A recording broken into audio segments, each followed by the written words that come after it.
kuhusu tarehe 30 za mwezi wa 5 mwaka huu wa 2026. Hotuba ya marehemu. Marehemu aliitwa kwa jina la Mayundu Mandama. Mayundu Mandama wa jamaa ya Basango Bashie Sabia. Marehemu alizaliwa pale Kongo, nafasi inayoitwa Kalemi. Marehemu alizaliwa tarehe 4 za mwezi wa 5 mwaka wa 2005, yani 2005 pale Kalemi.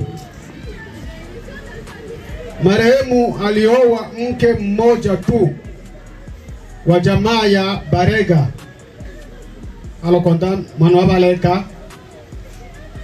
Masomo ya marehemu. Marehemu alisoma hadi darasa la 2 la sekondari, yani DSMCO. Hapo ndo aliishia marehemu. Magonjwa ya marehemu. Marehemu alianza kuumwa mshipa alwanjiungwa polwaji tewa mshipa. Baada ya kuendelea na hali hiyo, ilibidi familia ichukue hatua ya kumpeleka pale hospitali ambapo ndo Red Cross, akafanyiwa upasuaji wa mshipa. Baada ya kupasuliwa akawa anaendelea na matibabu, lakini baada ya hapo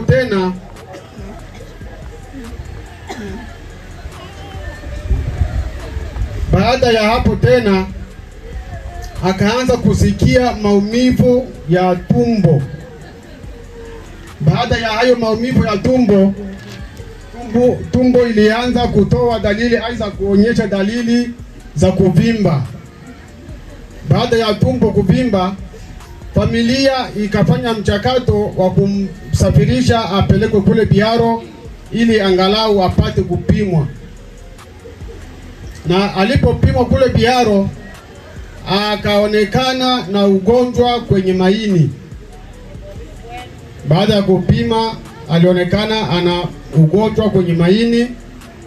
Siku hiyo akawa amepewa madawa, lakini tumbo lilizidi kuvimba zaidi, na huko akizidi kutumia hizo dawa.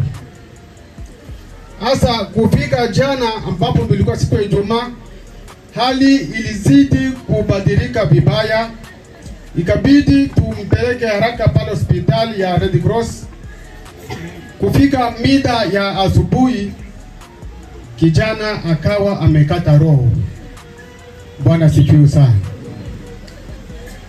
Marehemu katika kuishi kwake ameishi miaka 21 katika dunia hii.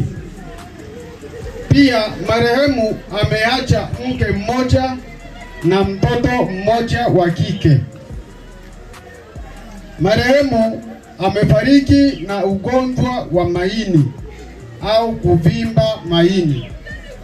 Huo ndo ugonjwa zaidi, ambao ndo ugonjwa mkali uliomsababishia kijana kutoweka katika ulimwengu huu.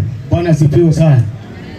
Kwa hiyo familia ya Basango imepata nafasi ya kuchukua maamuzi kwamba kuanzia leo ambao ndo Jumamosi, tunaendelea kukaa hadi kesho Jumapili, na ifikapo Jumatatu, yani lendis kwa kwanza, tutakuwa tumesambaza msiba.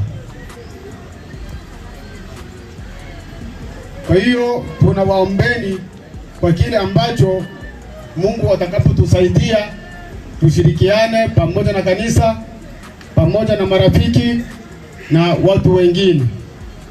Na pia niombe samahani, labda kuna mtu ambaye anataka kujiuliza alikuwa mwipo wa wanani.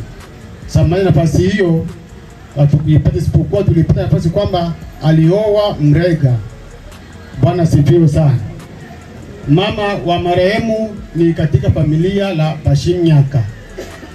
Nafikiri hayo ndo maisha ya marehemu. Kwa hiyo utakapokwenda nyumbani, taarifa kuu ni kwamba kijana, ugonjwa uliomsababishia kifo ni ugonjwa wa maini na tumbo kuvimba, na Mungu atubariki. Amen.